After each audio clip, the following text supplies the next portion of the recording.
Hello friends, আরেকটি ভিডিওতে আপনাদের স্বাগতম জানাই। আমি আছি পলাশ। অক্টোবর মাস শুরু হয়ে গিয়েছে এবং এই সময় নানান ধরনের শাকসবজি চাষ করার খুব ভালো একটা সময়, এবং বিশেষ করে শীতকালীন সবজি।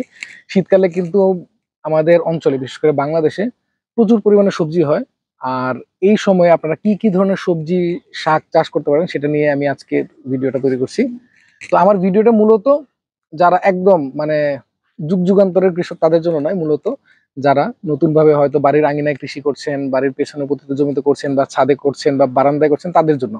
তো অক্টোবর মাসে আপনারা কি কি সবজি চাষ করতে পারেন সেটা নিয়ে চলুন আমরা দেখে নিই কি কি।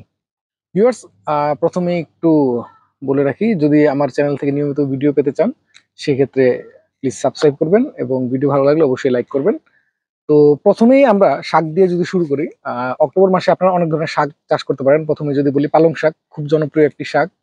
পালং শাক আপনারা এই সময় খুব ভালো, কারণ এই সময় কিন্তু মোটামুটি বৃষ্টিপাত প্রায় থাকে না বললেই চলে। অক্টোবর মাসে আবহাওয়া রিপোর্ট অনুযায়ী খুব বেশি বৃষ্টিপাত হওয়ার কথাও নেই। আপনারা যদি এই সময় পালং শাকের বীজ রোপণ করে দিন, সেক্ষেত্রে কিন্তু আপনারা খুব ভালোভাবে চাষ করতে পারবেন। তো পালং শাক চাষ করার পূর্বে যেটা করবেন, মাটিটা প্রস্তুত করার জন্য খুব ভালোভাবে মাটিটাকে আহ একদম চাষ দিয়ে নেবেন। যদি আপনারা ট্রাক্টর দিয়ে করেন, যদি কৃষক যারা বড় জমিতে করবেন তারা তো ট্রাক্টর দিয়ে করবেন, কিন্তু যদি আপনারা বাইরে আঙিনা করতে চান সেক্ষেত্রে খুব ভালোভাবে চাষ দিয়ে নেবেন।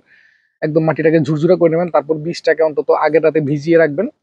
ভিজিয়ে রাখলে যেটা হবে, দ্রুত জার্মিনেট করবে। যদি নাও ভিজিয়ে রাখেন সেক্ষেত্রেও সমস্যা নেই, একটু সময় লাগবে। তারপর আপনার সেই বীজটা জমির মধ্যে, চাষ করা জমির মধ্যে ছিটিয়ে দিবেন। ছিটিয়ে দেওয়ার পর মাটিটাকে আরেকটু হালকাভাবে কুপিয়ে দিবেন। এতে কি হবে, যে বীজটা মাটির গভীরে যাবে এবং সুন্দরভাবে চারাগুলা বেড়ে উঠতে পারবে। আর পালং শাক আপনার এক এক মাসের মধ্যেই কিন্তু পালং শাক খাওয়ার উপযোগী হয়ে যায়। তারপর যদি আসি, আপনারা এই সময় লাল শাকও চাষ করতে পারেন। লাল শাকটাও কিন্তু একইভাবে পালং শাকের মতোই মাটিটাকে একদম ঝুরঝুরে করে নেবেন। লাল শাকের বীজটা কিন্তু খুবই ছোট, তবে এই বীজটাকে কিন্তু ভিজিয়ে রাখার প্রয়োজন নাই। এটা 7-8 দিনের মধ্যে খুব সুন্দরভাবে চারা গজিয়ে যাবে। মাটির মধ্যে খুব ভালোভাবে চাষ দিয়ে সেখানে আপনারা দিয়ে দিবেন, রোপণ করে দিবেন। রোপণ বলতে আপনারা ছিটিয়ে দিবেন। ছিটিয়ে দেওয়ার পর একটু পানি দিয়ে দিবেন। যদি মাটিটা শুকনা থাকে তাহলে দেখবেন 7-8 দিন পর বীজটা জার্মিনেট করবে। আর আরো যদি আপনারা এই সময় কিন্তু ডাঁটা শাকও করতে পারেন। ডাঁটা শাক যদিও প্রচুর পরিমাণে পানির প্রয়োজন হয়, কিন্তু এই সময় যদি আপনারা ডাঁটা শাক করেন, বৃষ্টিপাত না থাকলে সেক্ষেত্রে আপনাদের সেচের ব্যবস্থা করতে হবে। আর এর বাইরে আপনারা এই সময়ে কিন্তু লেটুস চাষ করতে পারেন। যারা শখের বসে লেটুস করতে চান, এই সময় খুব সুন্দরভাবে আপনারা জমিতে করতে পারবেন। আর টবে করলে তো বৃষ্টিপাত নিয়ে আসলে এতটা টেনশন করার কিছু নেই, টবেও করতে পারেন। এই সময়টাই কিন্তু লেটুসটা হলেও খুব বেশি গরম আবহাওয়া পছন্দ করে না, যার কারণে এই সময়টা তাদের জন্য একদম পারফেক্ট। এবার আসা যাক মূল বা কন্দ জাতীয় যেসব সবজি আছে সেসবের উপরে। এই সময়ে আপনারা মূলা চাষ করতে পারেন, আপনারা বিটরুট চাষ করতে পারেন, আপনারা শালগম চাষ করতে পারেন, গাজর চাষ করতে পারেন, আলু করতে পারেন, পেঁয়াজ করতে পারেন, রসুন করতে পারেন। এই সবগুলাই কিন্তু মূল মানে শেকড় জাতীয় গাছ। মানে এরা মূলত শেকড়টাই বেশি, মানে শেকড়ের মাধ্যমে কিন্তু এরা মূলত ফলনটা দেয়।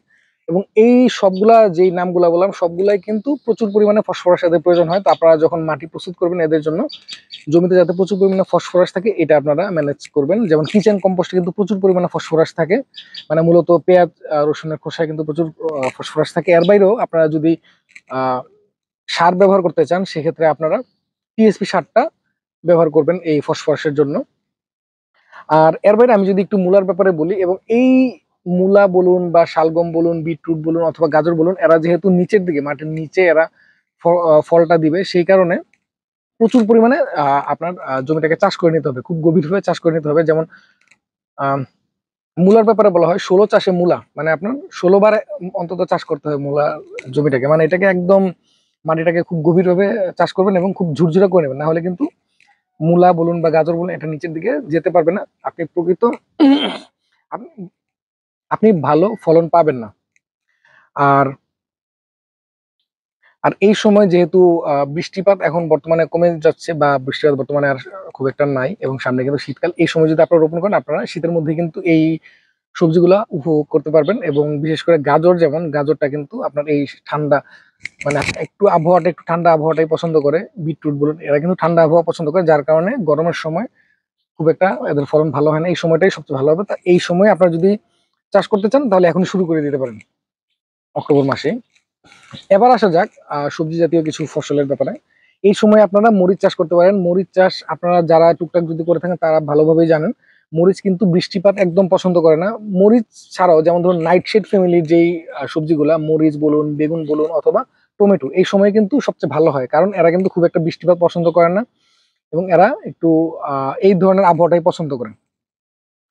তো আপনারা যদি মরিচ বলুন, বেগুন বলুন, টমেটো বলুন, এদের যদি জমি প্রস্তুত করতে হয়, আগে জমিটাকে ভালোভাবে চাষ দিয়ে নেবেন। প্রচুর পরিমাণে প্রাকৃতিক সার হোক, প্রাকৃতিক সার দিয়ে চেষ্টা করবেন।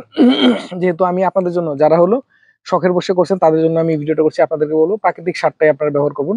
কিচেন কম্পোস্ট হোক অথবা ভার্মি কম্পোস্ট হোক, বা আপনি নিজে যদি বাসায় তৈরি করতে পারেন, সেটাও আপনারা এই সময় মানে এই সারটা ব্যবহার করে জমিটাকে প্রস্তুত করে নেবেন।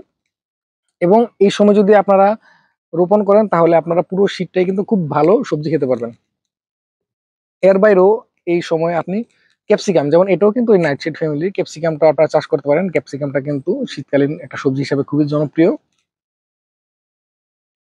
ভিউয়ার্স, ভিডিও করতে করতে কিন্তু এক পশলা বৃষ্টি হয়ে গেল, খুবই হালকা বৃষ্টি হয়েছে। তো এটা আসলে ওরিড হওয়ার কারণ নাই, এই মাসে আর খুব বেশি বৃষ্টি হওয়ার চান্স নেই। তবে কয়েকটা সবজির কথা না বললেই নয়, যেটা হয়তো আপনারা চিন্তা করছেন আমি এখনো কেন বলছি না, সেটা হলো ফুলকপি, বাঁধাকপি, তারপর ব্রোকলি। এই সবজিগুলোও কিন্তু এই সময় সবচেয়ে ভালো হয়। আপনারা যদি এগুলো রোপণ করতে চান, সেই ক্ষেত্রে এখনই আপনারা বীজ রোপণ করে দিতে পারেন, অথবা যদি আপনারা চারা ম্যানেজ করতে পারেন, সেক্ষেত্রে চারাও রোপণ করে দিতে পারেন। এবং ফুলকপি, বাঁধাকপি, ব্রোকলি, এই তিনটাই যদি আপনারা জমিতে সরাসরি রোপণ করতে চান বীজ হিসাবে, সেটাও করতে পারেন, অথবা চারা হিসেবে করতে পারেন। আর এটাকে আপনারা রো হিসাবে দিলেও পারবেন, অথবা জমিটাকে একটু উঁচু করে সেখানেও কিন্তু আপনারা সারিবদ্ধভাবে রোপণ করে দিতে পারেন। যদি রো হিসাবে রোপণ করতে চান, সেক্ষেত্রে একটা রো থেকে আরেকটা রোর দূরত্ব 1.5 ফিট বা 1.5 ফিটের মতো দিবেন। আর যখন রোর মধ্যে চারাগুলা প্রতিস্থাপন করবেন, তখন একটা চারা থেকে আরেকটা চারার দূরত্ব 1 ফিটের মতো রাখবেন, তাহলে আপনারা সুন্দর ফলনটা পাবেন। আর এই সময় আরো যেসব চাষ করতে পারেন, সেটা হলো সিম, যেটা হলো মাচা লাগবে আপনাদের। সিম চাষ করতে পারেন, শশা চাষ করতে পারবেন, মিষ্টি কুমড়া চাষ করতে পারবেন এবং লাউ চাষ করতে পারবেন। লাউটা বিশেষ করে এই সময়টা কিন্তু সুন্দর ফলন দেয়। আপনারা নানান ধরনের লাউ চাষ করতে পারেন, অনেক ধরনের লাউ বাজারে বীজ পাবেন। আপনারা ভালো কোম্পানির বীজ নিয়ে আপনারা চাষ করতে পারেন, অথবা নার্সারি থেকে, যদি আপনাদের সেই ধৈর্যটা কম হয়, নার্সারি থেকে আপনারা চারা নিয়েও কিন্তু চাষ করতে পারেন।